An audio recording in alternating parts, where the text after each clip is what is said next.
welcome back to another episode of Patched. This time it is our topic of the month. Yep, Patched I'm game. joined by Jay Parnas and Damo Camilleri. Good to see you.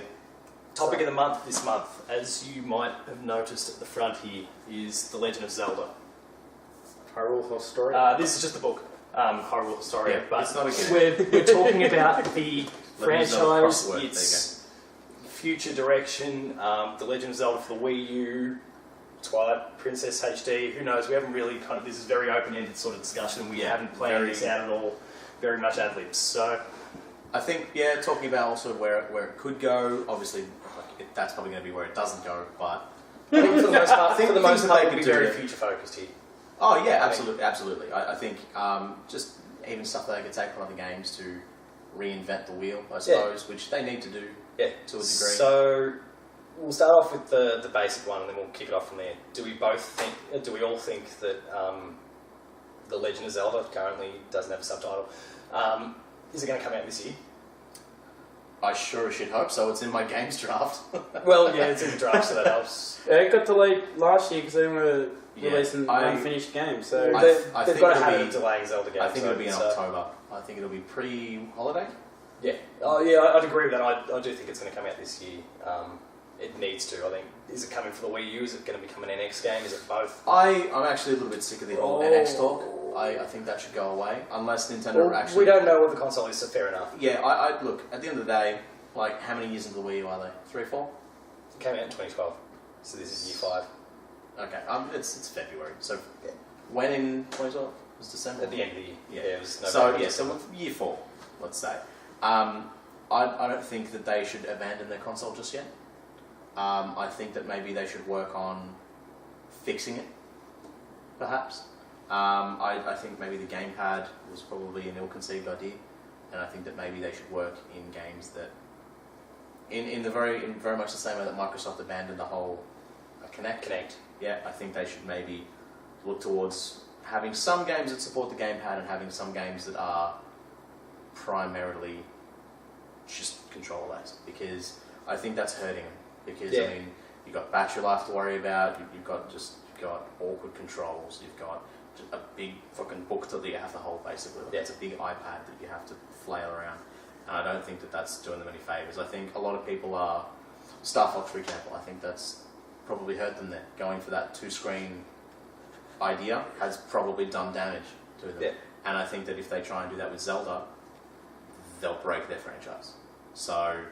Well, it seemed like what they were doing based on the few little, like the public demo they did at the Game Awards a couple of years ago. Like it seems like the gamepad is mostly going to be for inventory management and which is the only, and that should be how it's the only logical. Yeah. Everything else should just be all about the sticks and what's going on. Maybe some puzzles, not down here. Maybe some puzzles, maybe a map that you can annotate, very much like the DS games. I think that's really useful, especially if they're looking for a big sprawling open game where there's hidden caves and things like that. I think being able to sort of zoom into your map, making a little check mark or something like that, that's neat. And if they don't do that, take note. That would be really, really fucking cool, I think. Yeah.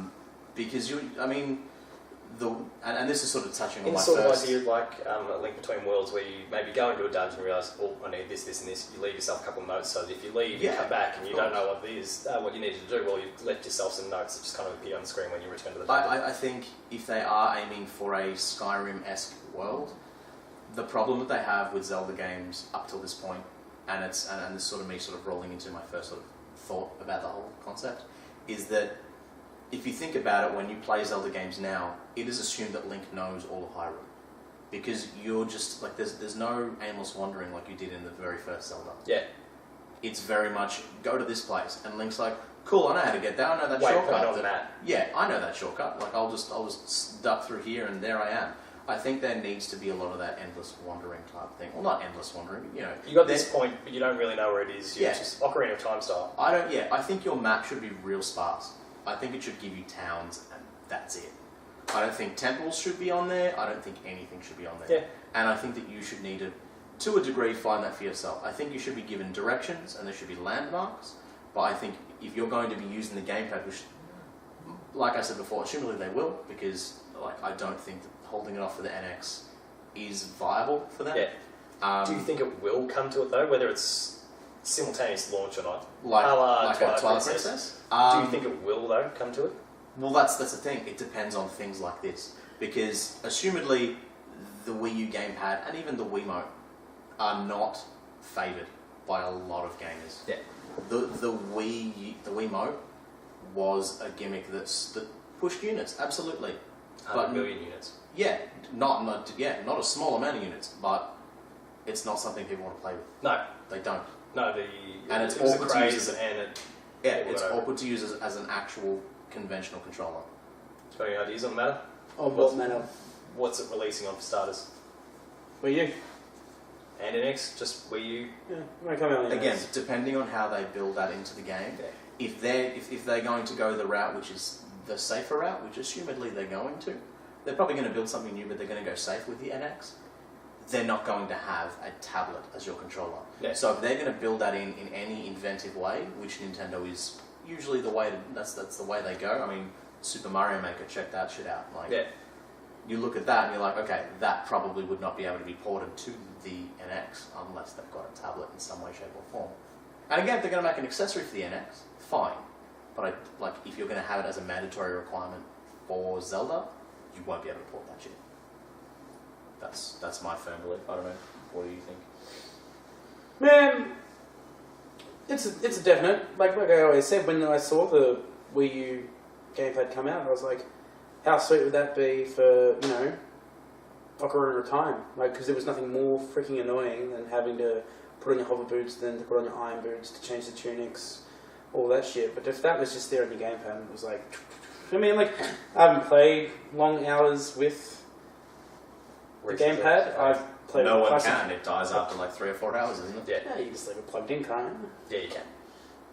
Like if I'm playing here, my TV's just out of shot right in front of me. I've got a PowerPoint right next to me, and I just plug in. That way I can keep playing if I need. But at the same time, my Wii U's been gathering dust for months and months and months because there's just not been anything for it, and that's part of why I personally believe it will come to both. The Wii U's shifted less than 20 million units, and Nintendo has been a little edgy about Zelda because Skyward Sword didn't sell very well. Now, it wasn't exactly the best Zelda game they've released, but Critically, it was up there. it was very well received initially, but there's a bit of a backlash since. Yeah, I don't know if that's necessarily a fair backlash. Oh, yeah, no. Regardless of our opinion, it doesn't matter. Like, and it didn't sell to the levels that Nintendo would expect, Sure. especially given they had a Wii that shifted 100 million 100 units. million. Now, there was the primarily casual players that aren't necessarily interested in Zelda that bought it. Correct. But they would have invested a lot of money into Skyward Sword, and probably didn't get the Motion Plus. Yeah. The Motion Plus was assumedly built to help that game. Yeah. Because it wasn't there, and Twilight Princess showed that very clearly. Yeah. That It was the motion control was not there. So I think they'll want to ensure that they can expose the game to as many people as possible. Fair and enough. that's games. The pickup rate of most games is at its best if they're a launch title, regardless of the quality of the game. Like NAC shifted 1 million plus units in no time at all when it launched alongside the PS4. If they bring us Zelda Next, whatever it is, along with the NX, even if it's not a simultaneous launch, if they release that at the same time as the console, you'll get people who bought it originally on the Wii U that will rebuy it. You'll get new people to whoever these new people are that go to the NX, they'll buy it. It's just what happens with the I console suppose launch. that depends on what the other That's them launch thinking titles financially are. though. Yeah, but that depends on what the launch title is. Well, Miyamoto said that Pikmin 4's nearly done already. Yeah, but so if you're looking at a launch title, if a new Mario game is a launch title, who's going to pick up? Yeah, and who's going to pick up a Zelda game I've already played or they've already played? You would pick it up again over Mario, like a new Mario. Well, and that's I mean? that's the difference. I'm If not faced with a scenario where it's over something. I'll just do both. But I do understand that there's plenty of people who will go, I've only got X number of dollars and I need to share it amongst X number of games. If I was X And- amount, it would be Zelda twice. like it'd be 3 times if that was the case. Well, that's Sure, the, but I there, mean, there are going to be people who assumedly- are going to go, I bought Zelda this year, and this is the same game with maybe different controls or a couple little extra features thrown in there for good measure. Why would I necessarily pick that when I could pick a brand new Mario 3D game? Yeah, Oh, yeah, and no, it's, and it's, that's people. it's the same game question I've argument. played, and I'm also dropping dollars on a new console. Yeah, no, I know, but like that's people. what But I've said. like me, it's just like I replay my Zeldas 3, 4, fucking Sure. 5 times. So Sure. I'm a nut for it. It's, How many times have you replayed a Mario game? Have you played Super Mario Sunshine? No. There you go. So, That just gave My- me, my that just point gave is me a that that's- potential video games club idea. yeah, no, my point is that that's your love for the franchise. Yeah. Now, if they had, let's say, two Zelda games come out, a new one, and a HD remake of the one that's coming out for the Wii U, which are you more likely to buy? What, the new one or the HD remake? Yeah, like you're picking up the NX and you've got a choice of 2 Zelda games Tequila Mostos. Oh, well then I'd definitely pick up the new one because because it's more Zelda. That's what I'm saying. So, with your average person, if it's repeat, if you're not a huge die-hard fan of the series, you're going to be looking at your wallet going, well, I'm going to drop probably $500 on this new console. yeah.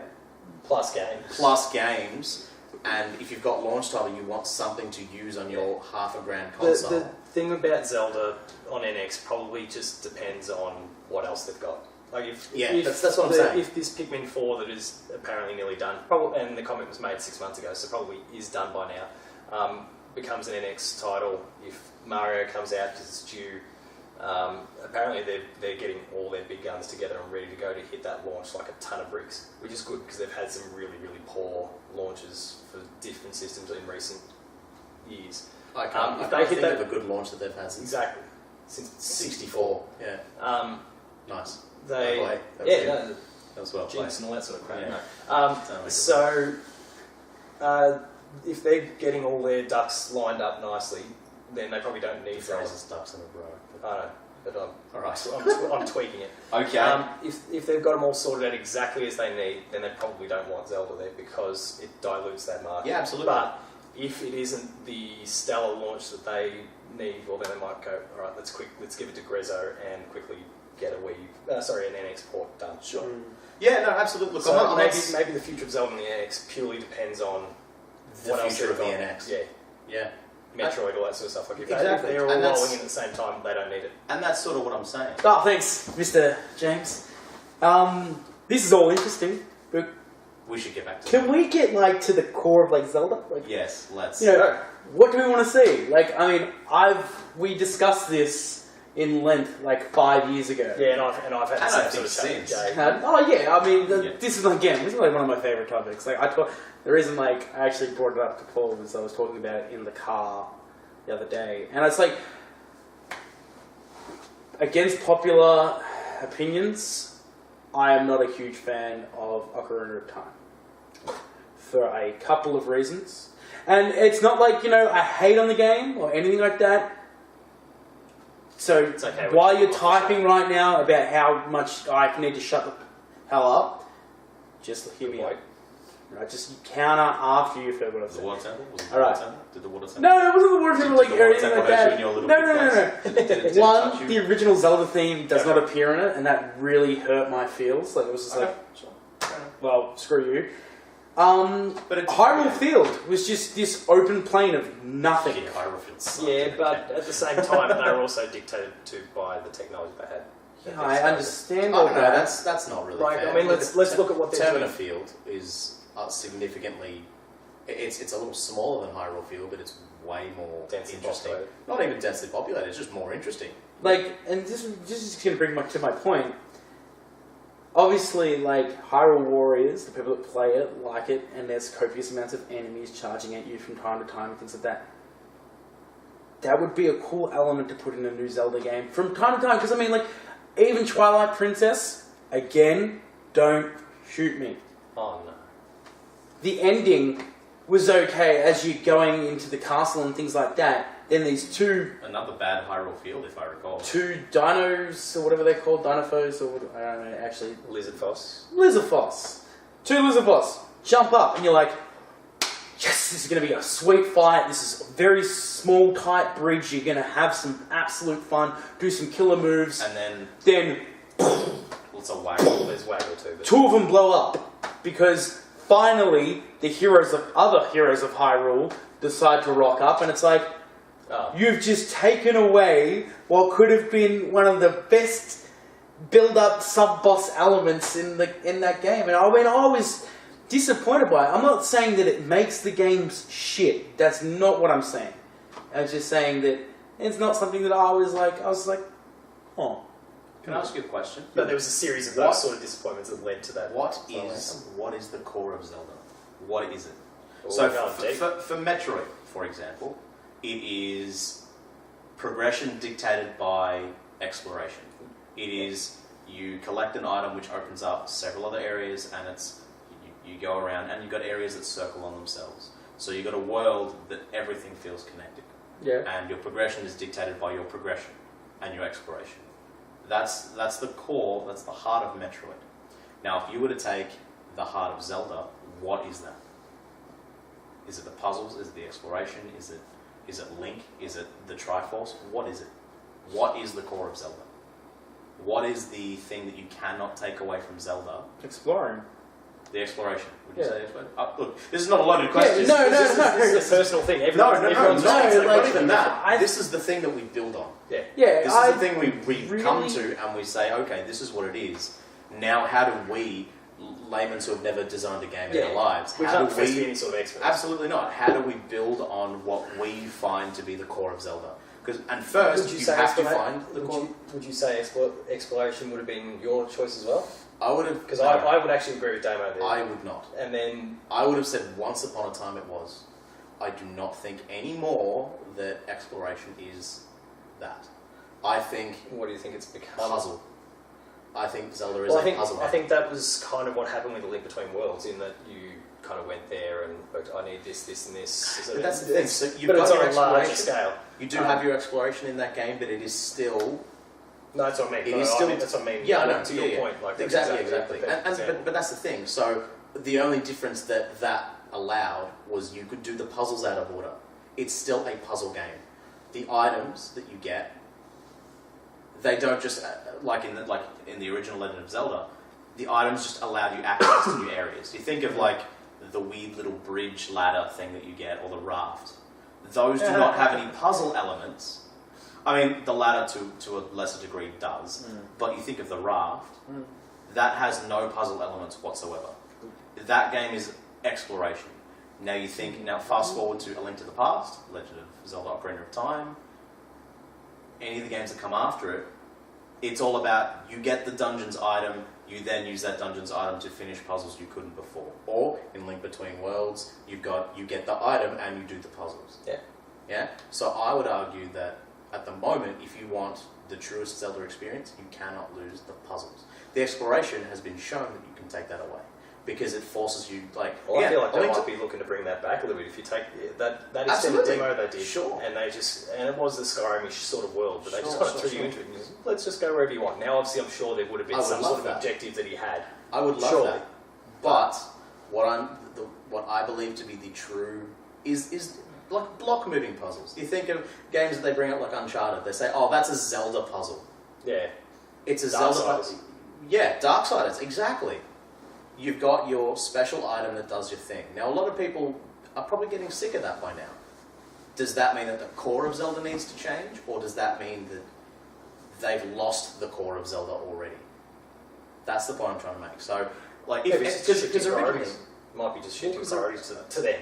maybe. But, I mean, you look at A Link to the Past, which heralded by some, by many, as one of the greatest games ever made, and you look at that, and you are spoon-fed your dungeon order.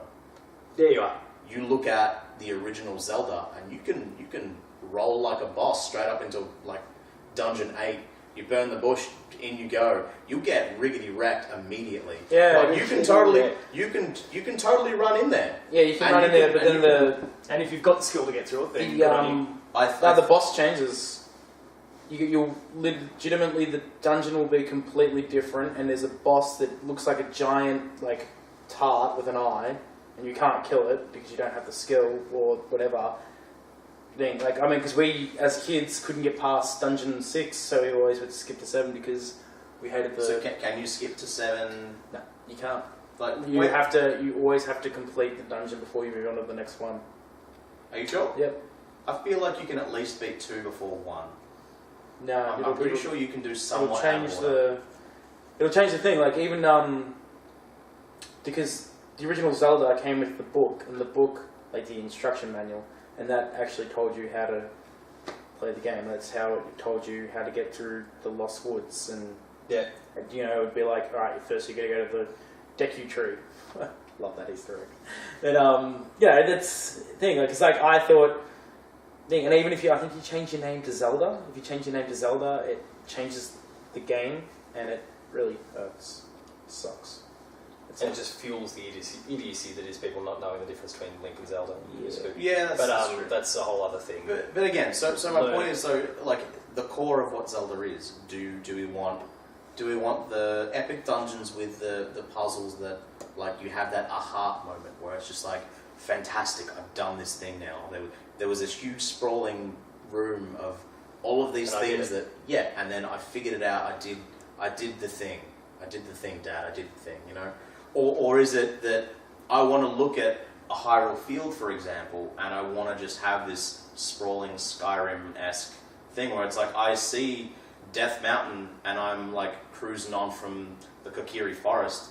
And I can go there, like I can see in the distance I can go there, but along the way I find a cave and like this is a random sort of cave and it turns out, a great fairy lives here and you get a random upgrade, you know what I mean? Like, I reckon there's room for both of those. Like, I agree. You can have that giant sprawling world with all that you just described, and then when you finally get to that dungeon, you have the dungeon, that sort of dungeon you described, and if they can hit all those things on the head, then they've possibly created a game that tops Ocarina or... Sure, but does that dungeon have to have... means to allow it too. Sorry. Does that dungeon have to have an item, either in it or prior to it, that gates your access to completing that dungeon?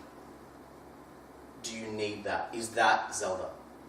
I mean, history shows that for the most part that is Zelda, but... And is that what people want from Zelda? Do you see what I mean? Like, is that... I think the only thing they need to do in terms of that item thing is just, you don't necessarily need it right away. Like, you can make that non-linear pathway through your levels, a la A Link Between Worlds. So if they... But like, I mean, you can... Like, as in, not necessarily the shop, I need to go rent this to go do this. Like, yeah, you just, I would argue that you may that find is it, but then it still may not actually necessarily come up for quite some time. Like, yeah, no, it might be still a linear pathway, because at the end but of the day, you've got a non-linear it's... choice as to how you want to tackle it. Sure, I mean, yeah, but I mean, at the end of the day... And there might be you some still... that be gated because you actually do need to have a certain item. I actually think if you want to take away It's a perception linearity from Zelda, you need to have your big bad not appear at the start. Your Emerge over time. yes, you should have done a couple of dungeons before anything bad happens to Hyrule. Because at the end of the day, you're establishing... What's the driving motive? And now I'm looking at it from a story perspective. Absolutely. What's the driving motivation for Link to just go exploring dungeons? You're an adventurer. No, because I came up with this brilliant idea before it got shut down. Because, like, don't get me wrong, Ganon is a great villain. Like, It doesn't have to be Ganon. it doesn't have to be Ganon. And what I had was Ganon's, brooding somewhere in a cave or something, just like, after, I don't know where they're going to put it in the timeline, that does not faze me. Which part of the timeline? Yeah, and he's just like, steaming, he beats up a rock. And this is like, opening cutscene. And this character that we don't see, and like Ganon looks at him, boom, like, could be silhouetted, could be not even thing. And then that's all we see.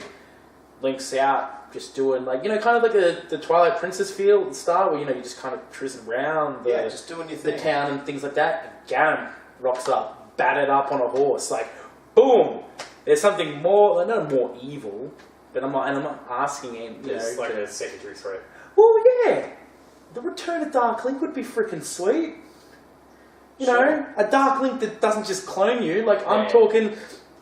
Like, look at again, Twilight Princess, she did have some brilliant elements. Like, there's like that Link with the white eyes and things. That's cool, right? Alright, I'm sorry. Bomb bowling. I like bomb bowling. Bomb bowling was And, like, they hold up their hands and, like, Link's like, fucking crazy shit's going on. And it was like, oh, you didn't do it. Not, I mean, I just really do. Like, I have a thing for Dark Link. Like, it's really cool. Like, I've seen some cool fan-made movies on it and things like that. And it'd just be interesting to see. I mean, even Vardy from... I even think Dark Link would be great as like you play Shovel Knight, I assume? Yeah. As a Black Knight. Yeah. Have it be just a real... Yeah. I don't know, like a Splintered World or something like that, where it's just like you bump into Dark Link regularly. He's your Gary Oak, so to speak. You know what I mean? Yeah. Like, that'd be interesting. But I like the idea of Link being an adventurer prior to like needing to save the world. Like I don't think it.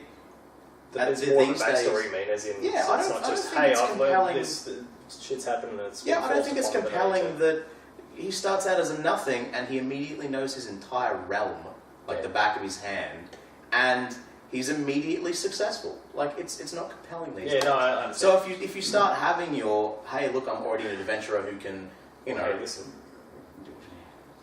Shut up. He can, like he's already cruising through. He's roaming around Hyrule, so that gives you the license. You have to say, okay, you're learning your way around the realm that you live in. So you're starting to pick up, cues about where you're at particular times before you need to. It becomes second nature, and then when whatever big bad strolls in, it's like, all right, cool. Well, I've got some experience at this. I'm totally equipped to handle this situation. I'll, and then that get drives myself the remainder of exactly, and that way your want for exploration is not dictated by the bad guy. Yeah. You should want to explore Hyrule because you want to explore Hyrule. At the start of the original Legend of Zelda, you know nothing about your enemy unless you read the book. Sword. Yeah, you walk in, it's like this will help. Take this. Yeah, exactly. So, you obviously learn it, and had you read the manual, you'd probably know. But let's say you gave it to a kid now, no manual. It's just just explore. You've got a game that allows you to just explore a somewhat living world. Now you bring that, you fast forward that. You want to explore because you want to explore. So you brought up a point what would you do to have to explore? What would they bring up? We explained it. We had a bit of this when we first discussed this. It was Link's uncle or dad or whoever he's living with at the time. Sometimes you're a blacksmith and things like that. Why doesn't he have any skills in that? Yes. Creating and things like that. That could be just a really sweet thing to begin the game. It's like, oh shit, collecting I need I need some materials, and you go out and you do a bit of killing and things like that. And he's like, hey, remember to swing your sword like this. Very brief kind of tutorial that kind of just sucks you in. Well, yeah, let's reduce the tutorial straight out. It's just like I don't know. 4 hours a la Twilight Princess. I think a similar tutorial along the lines of say Shadows of Mordor. Yep. I think that handled it well. It gave it story elements. It wasn't too long. I'm not a big fan of the game, but I think the tutorial was decent. And again, if you want to do something like that, it gives your characters exposure outside of, hey, the big bad's coming. Oh no, my uncle's dead. I should do something about that. Yeah, and maybe the first thing they're doing is he's building a bow, and he tries to build a bow, and it's still crappy. He's like, no, we're going to need better materials and stuff like that. And he's like, it's really strange that there's more monsters out in the field or something like that. Because you look at Lord of the Rings. And it's, you don't get to hear this in the movie, but in the book, very early on, it's like, the trolls are being armoured again. There's more orcs in the north, and there's all these little hints that just people are hearing on the grapevine, and it's like, well, that's how news spread around back then. They didn't have Wikipedia and Google News. It's Fox News 24/7. Would you like to see the time skip? Would you like to see the futuristic Zelda? No. Depends. Cyberpunk, or what do they call it? I don't think it would work Cyberpunk. It would probably make a decent steampunk game, but I don't know if people want that from their Zelda. Yeah. But whether that would be good or not is completely different. I actually would think it'd be great. Yeah. But in terms of having, because that was originally something that I brought to you, that the whole blacksmith idea and materials. Where I was originally also coming from is being able to customize your sword and armor. being able to like put your own engravings on it or your own, and this also then comes to say, you know, Epona's like hood and saddle, and I don't know obviously the technical terms for equestrian gear, but that type of stuff. And you could be decked out, you could have your black armor, so you could, you know, cosplay yourself as a Dark Link if you really wanted to. So even if it's not in the game, you have that license to be like, hey man, check me out in my badass black armor, rolling like fucking you steel do that, and the black guy, and you're like, Dark Link is like wearing the opposite of you, like he's wearing the green, like it just counteracts it. Like you roll deep into, again, Ganon's castle, for example, and you just roll up in like big armor, right? Or you know, you've got your sword that, you know, it's going to be an offline game, so it's probably got a dick on it. Let's be honest. Like you roll up with it's got your Triforce logo and it's probably a dick, because everyone's done that in a video game before. I mean, we've all played like Art Academy and all that sort of shit. It's probably going to happen, right? But I mean, like being able to do that is still fun, right? Yeah. People writing dumb messages and coins in Super Mario Maker. Yeah. It happens. Yeah. Right? People drawing things that subtly look like knobs in the Miiverse comments. Like it happens. You can't stop it. But giving players the ability to customize it allows that sort of Forza Motorsport effect where people make insane customizations out of like little squares, like pixels. Like you then start putting that on swords and shields. Amazing. One thing that I brought up to you, to sort of quickly segue, I would be interested to have. So this idea came from Majora's Mask. I've always been interested if, like a game where, what if Link was born into another race? So the hero of time. What if the hero of time was a Zora? Or what if the hero of time was Agora, for example? Yeah. And having a game where you could actually pick what race the hero of time was born as at the start would allow you to have that, cool, I just beat the game, now I want to play it again. Yeah, try it from this other perspective. Absolutely. Or whatever it is. Yeah, or what would Link be like if he was born as Ganon, like he was born as the one male born into the Sheikah clan every 100 years. Yeah, totally different perspective of the whole thing. Exactly. I think what if Ganon was a Kokiri? You know what I mean? Like an evil, you know, child of the Deku tree or whatever. Like it'd be nice just for them to like mix that shit up. I think the whole thing that we're getting from everything that's been said so far, we've gone, you know, half an hour or so already. No, it's about right.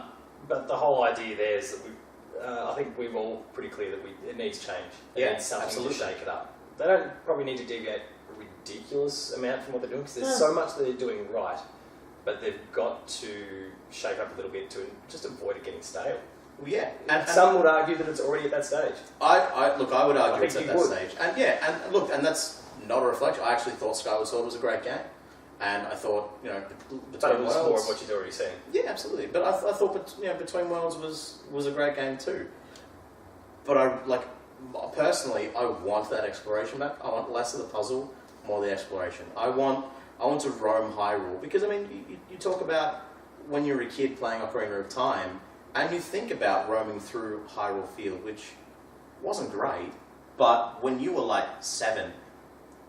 That shit was insane. You're like, there's this huge open space. Now, if you actually give it the Skyrim treatment and everything can be potentially important or interesting at the very least, and it's so large that it's unable to be documented on a map, you then have a Hyrule that players of all ages want to explore, and all of those players will immediately revert to that 7-year-old them. Alright, just super quick before we do wrap up, do you just want to do maybe 1 or 2 or 3 dot points each? What you'd like to see? Yeah, or what thing? Do you have anything? The big Skyrim world. Yep. That exploration that comes back, and just that perfect melding of the exploration and the puzzles. Like I don't think there needs to be more of one and less of the other. It's just they need to hit the sweet spot, and it's true. The hardest probably thing in that game development space is working out what that sweet spot is. Yep, that's fair. I would probably say interesting items that are. It's not like using it as in a puzzle in this dungeon, and maybe it'll help you once later on. I think things like, you know, like say the mole claws from what was the GBA one that Capcom made? Or GBA. The Minish Cap. Say something like that. Convert that into a rock climbing thing where you can like climb mountains and stuff like that. You know, like something you can like spring jump and jump real high. You know, traversal items, ones that you want to use regularly. Don't have to. You can. Like items that actually help Link, not like solve a puzzle once. Yeah. I think that's a big one. Which again delves back into the exploration versus puzzles thing. I think that's important. Some level of user customization, some way to different, like make my Link different to your Link. Yeah. And even, look, who knows, maybe like a Dark Souls, my Link can interact with your Link. Would be cool. Whether it be I join your world as a roaming Dark Link, like they sort of had in Between Worlds. There was that sort of element. That's so cool. You put that into like a 3D space and you got something really cool. And I would actually like to see some interesting sword fighting. I sort of what they touched on in Twilight Princess, but I think making it really interesting, like some real And without Wagger. yeah, well, just some real sword plays, some real techniques that you can do. So you know, obviously you've got your your horizontal slashes, your vertical slashes, and your jump slash. I think maybe some real like proper combat. So like combos that you can do. I mean, I'm not talking Devil May Cry. You know, just something interesting where you can vary attacks. You know, you can put your spin attack somewhere into a combo and you'll get like a nice little Hyrule Warriors type effect where you can knock a whole bunch of enemies on their ass and do some big damage. Yep. I think those are the things they need to look into. And you? Just a couple of things. Stop having the bosses with, giant weak point thing. Like, I just like, something cool. Like, I don't know, the Dark Knights are pretty cool. Especially in Ocarina of Time, they were like the sweetest enemy ever. So would you say a multi-stage boss, or like just a boss that's more difficult? No, just not even just more difficult. Just like something that requires a different left of field. It's kind a of sinking Bloodborne Dark Souls thing where you might die a few times before you learn what that trick is to kill. Okay. Not necessarily the same difficulty, but the same sort of premise where you might have to try a bunch of different things. Maybe a few things backfire and you end up dying. Figure out that tactics, then you learn what it is. Yeah, learn that weakness rather than being this shining beacon on the thing. Hit this spot. Because I can lock onto that its equals eye. win. Would really like to see the continuation from the Ocarina Majora's Mask thing, the Boy That Lost His Fairy. I know there's a lot of fan work out there for it. If you don't know about it, look it up. It's really sad. And cool. One thing they already did change was removing the green tunic so far, and I did read an article about that and how unimportant the green tunic was, and I know people lost their shit about it, but it's good to see that change. Like, it's a who knows, fresh... maybe it is still there. Like, I know, but it was great to introduce Link wearing blue. It was like, that looks cool. I think that was just a symbol they were prepared to shake things up. Yeah. Whatever it ultimately ends up being. Absolutely. But Nintendo, they've never failed me when making a Zelda, so I'm not stressing about the next Zelda. Is it going to be the next best Zelda of all time? They've got to beat Link's Awakening in my eyes. Pretty hard to do. Sure. Right, as we wind it down, before I close this thing, one question, and I'm asking it of the fans as well, so put it in the comments. Favourite Zelda game? You've just said it, Link's Awakening. Link's Awakening. I kind of cheat for this one because I would say the Oracle games. They are two games. Yeah, no, it's fine. No, they go hand in hand. Because you can actually pick up using your passcode They system. interact. You continue the story, so and you can only get the real ending by finishing them both one after another. So I would say the Oracle games are fantastic. And for me, it's probably the generic expected response, but it is Ocarina of Time, closely followed by Wind Waker and Link to the Past. They're kind of in that upper echelon. It's just Ocarina of Time. Maybe because when it hit, maybe there's a fair bit of nostalgia that's kind of a factor here that I can't kind of separate from the argument. But that's my pick. Yeah, man. I know in the comments I'll see a lot of Ocarina of Time like that. Oh, sure. It's to be expected. Weirdly for me, my favourite Zelda games were made by Capcom. Yeah. Not even Nintendo development. Yeah, like Minish Cap, amazing. Yeah. I love that game. Yeah, it's like... Again, because that's my second. There were a lot of items in that game that did very vastly different things. Yeah. And actually something we didn't touch on, which I actually would... I know we're going to wrap it up, but I have to do this. It has to be done. The trading sequence. The classic Ocarina of Time. I think, was it Ocarina of Time that started it, or Link to the Past. No, it was Link's Awakening. The trading sequence where you find an item and then you give it to a specific person who takes that but gives you something else. And so they've got to integrate that in a much more dynamic way. It can't be the same. I have to run to the other side of the world to find some fetch quests. Really, well, it's of not sorts, because it's of like sorts. Delivery quests. Delivery quest, yeah, and especially that one in Ocarina of Time where you have to run from point A to point B before the thing spoils. Bad. That was real bad, and they need to do that better. I would love to have like 5 or 6. Give yourself the diary from Majora's Mask and have a whole bunch of them, but make them small, make them nice, make them easy, not like difficulty wise, but make them dynamic and feel like they're actually part of the world. Yeah, because it totally takes it out of it. Takes me out of it when it's like, oh cool, I want this one random item that you happen to come across in the forest. I'll give you this other thing that you know that some other dude wants on the other side of the map.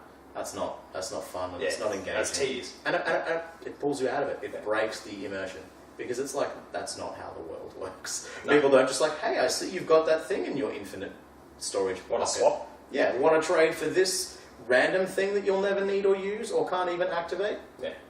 Yeah, no, it's tedious and frustrating. Yeah, they need to fix that. But in that's the Legend of Zelda, our opinions in a nutshell about where it's going to go in the future and a few other bits and pieces along the way. If you're not next talk, actually. super familiar with the franchise, and I can't imagine there's many that aren't, but whatever, pick up Hyrule Historia, go back and pick up some of the Zelda games that we mentioned there, learn a bit about it, because it's an amazing franchise, and there's a lot that they've done there that informs a lot of probably what you're playing now. So go and have a bit of a look at it. And a lot that can be done. Yeah. There's a lot of room for growth there as well. So outside of that, that's our topic of the month, The Legend of Zelda. If you've liked what you've seen here, go and check out our other features that we've done in the last hour, but in the last couple of weeks when you see this. So we're talking about what we've been up to recently, the video game draft. Or other suggestions. News, that sort of thing. Offer us some ideas for topics. Again, leave those in the comments as well. Otherwise, there's a lot of fun that can be had. And we'll try to stick to those topics a little better next time, I think. Yeah, but that's all right, we're learning. So that's the first full episode of Patched, and we'll see you next time. See you on probably the Games Club next. Yeah, come check out the Video Games Club. So Steamworld Dig. So you can find me, Paul James P2 on Twitter. Target Talks on Twitter. And maybe Steam if you're lucky. Yeah, round noses a bit. Otherwise, that's it. Hit up player2.net.au. We'll see you later. Thank you for watching.